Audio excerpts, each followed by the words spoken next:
Hi, this is Esther with Discover Your Origins. This is a Research with Me video, and we are working on Essary family descendants. And today we're going to look at Jonathan Jackson Essary. He is the sibling of Sibylla Essary, who we most recently looked at, and he's just next in the family group for us to look at. I don't have many records attached to him on my ancestry tree, and I like to work through the record hints on Ancestry and use them to also verify what's on Family Search. But let's start on Family Search and just take a look and see what's there so we can get an idea of what we know about him. We've got a birth and death date. And if we look at the sources attached to him, it looks like there is some variation on when he was born. And so we've seen that on some of the other S series in this family group where we're just kind of guessing on the date because there's no consistency in any of the records. And, this person estimated 1878. That's the date looks like in the 1900 census. Could have been earlier. 1876 seems to have two records. Let's see, 1871 is what's on the headstone.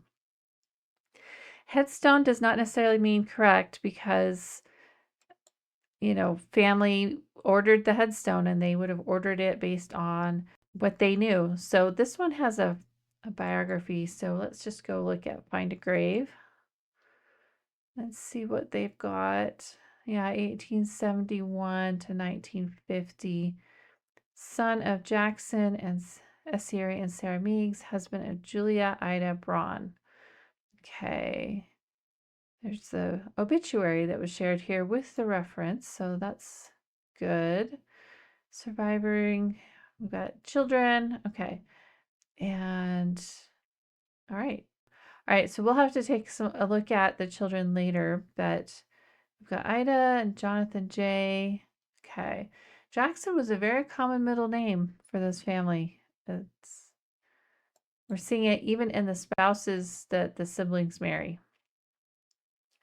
Anyway, all right, so when it comes to inconsistent dates on the records, we just have to make a guess.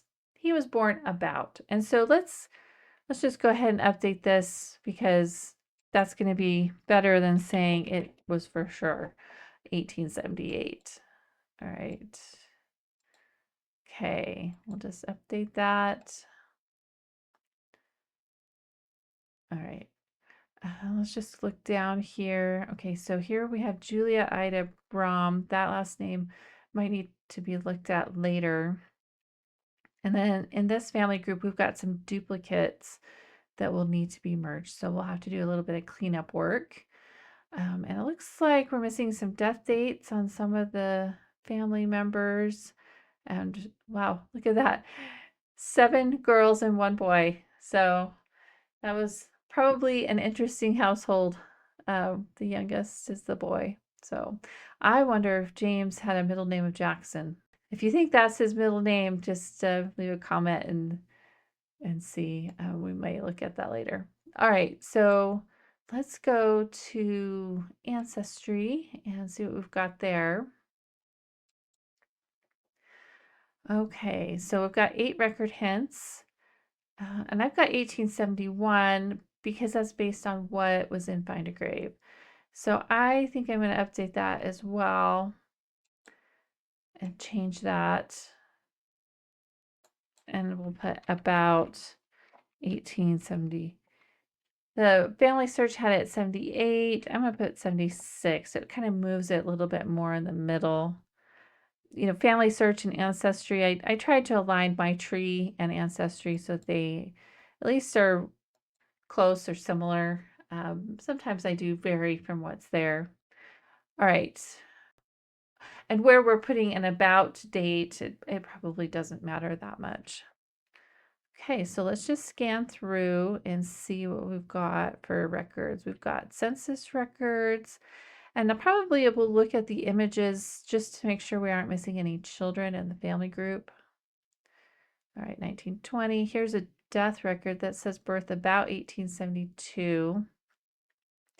Barry, Tuscaloosa. And it would be nice to be able to actually look at the death record, but we'd have to go to a family search center to see the actual death certificate.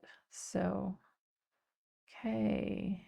Here's the marriage date. That's where the Ida Braum, last name spelled Braum, that could be indexed incorrectly. And that's why that family search has that spelling. And we've got a marriage date. Does family search have a marriage date?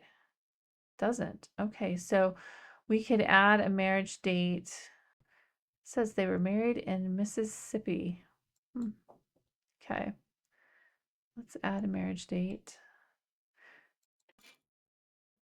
All right, so I'm going to go ahead and work on attaching the records in Ancestry, and then also look at the census records. If I find anything interesting, we will come back for sure. So I may fast forward here while I do that. Okay, so here I am back with looking at Jonathan Essary in the census, and this is the 1910 census. And there's just a few things that I want to point out while we're here.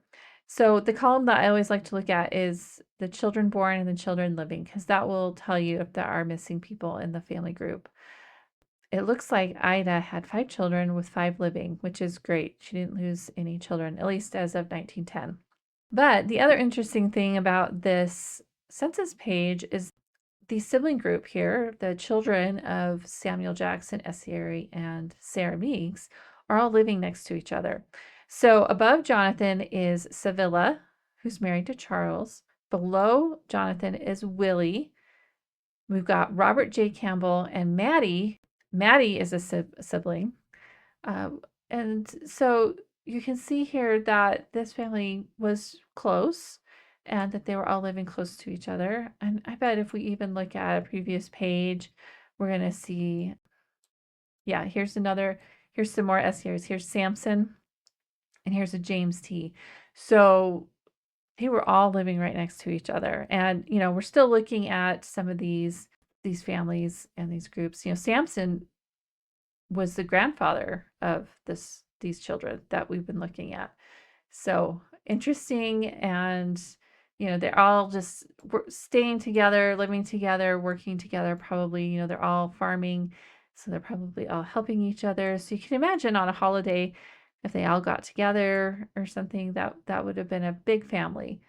As you're working through the descendants of your ancestors, you can find things like this that will tell you that this family was close because they were all living close together.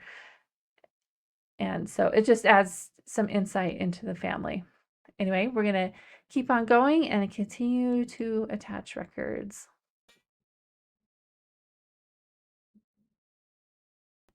Okay, so I'm back here. We're looking at the 1930 census with Jonathan and Ida, and 3 of their children are still living with them. We have Drusilla, who's 26, Pernilla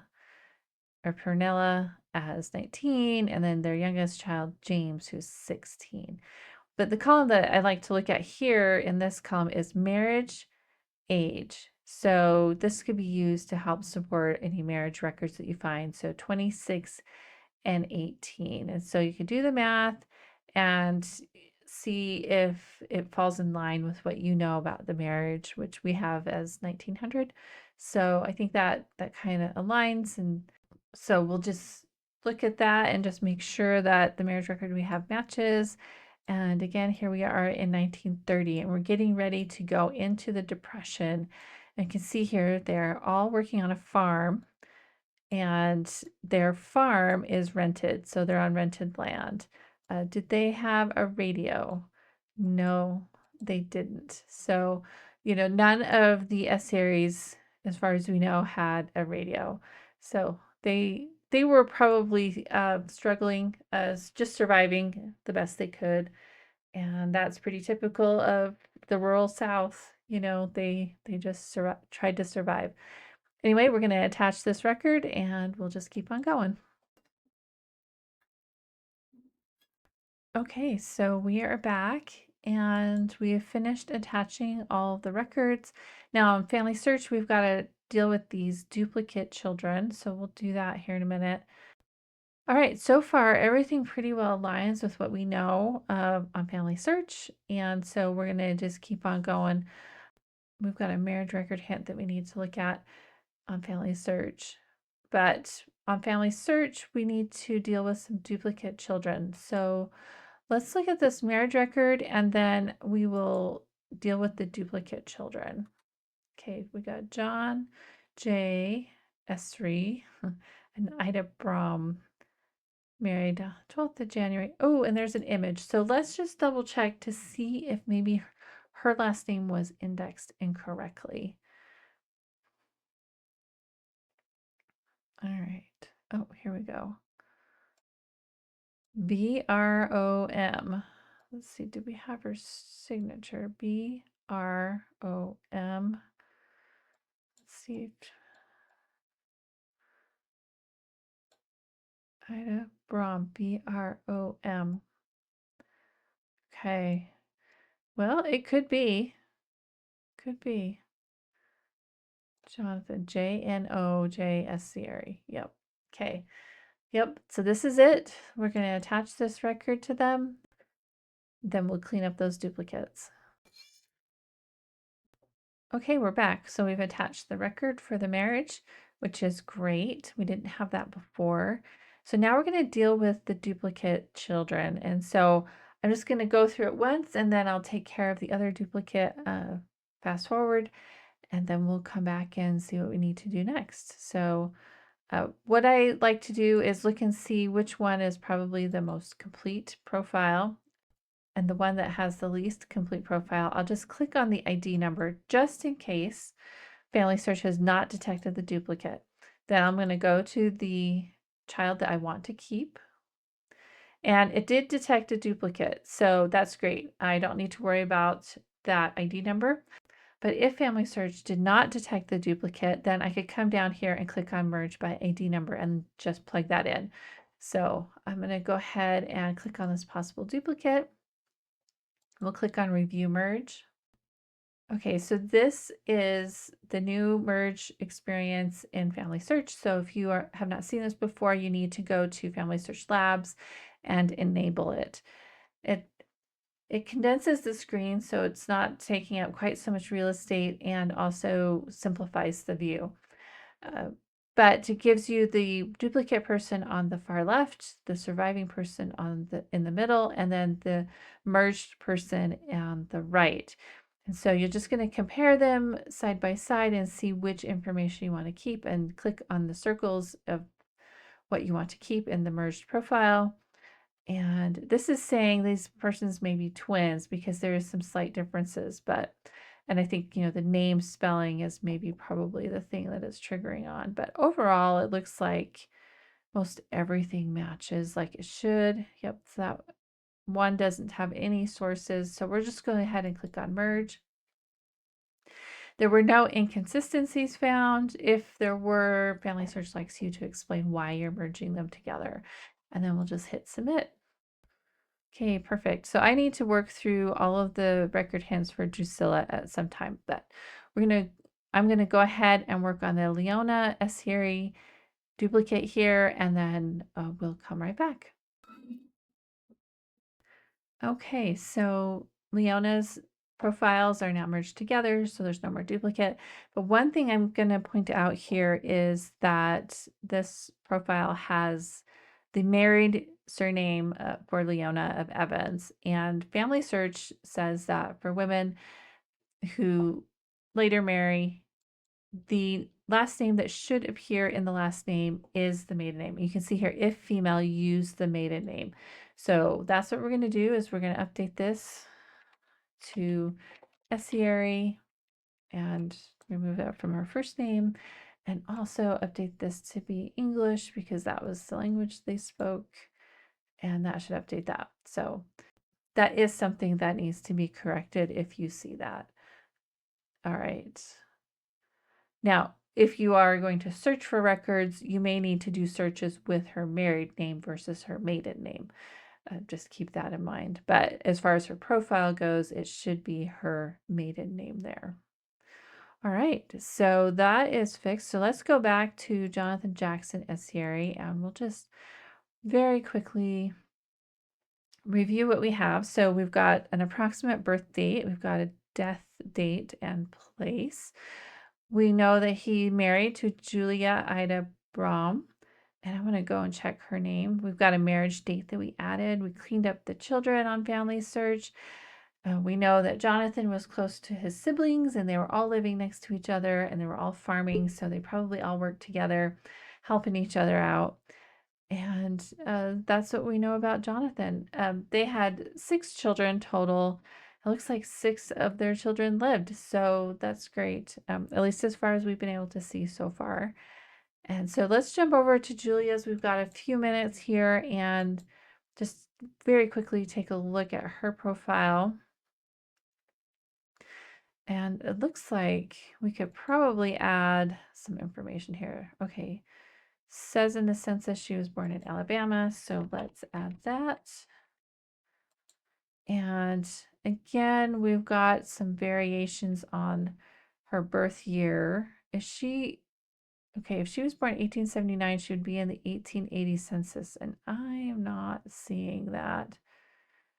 Okay, so let's put about for right now, and we will look through census records, and that's someone else's reason statement. So this 1883 seems to be consistent. Her death record says 1879.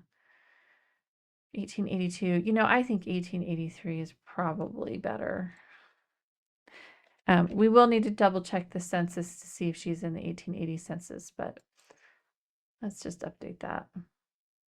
Okay. She is attached to her parents, and her father's last name we've got here is Broom. Looks like the kids went by Brom, B-R-O-M.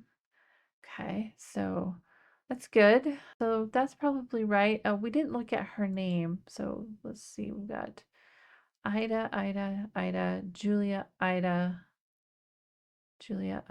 Okay, yeah, so there's sufficient. Oh, there's a state comment here. Cannot find her or parents with the old spelling of last name ancestry. Has it spelled as B-R-O-U-M. Okay, well, that's possible. Okay, so that's Julia, and we'll go back to Jonathan. So not a whole lot to do with Jonathan, just some cleanup work, which is always important, and finding that marriage date, which is great. Very glad to have found that. So next time, we may move on to Senna, and we'll get to learn more about her. And if you'd like to keep following the Essary family and learning more about them, be sure and hit subscribe. And also, I always do a companion blog article, which usually has source citations and sometimes a little bit more than what I can put in a video. So I always recommend, if you want to read more about it, click through to the blog. But I hope this was helpful. We'll see you next time.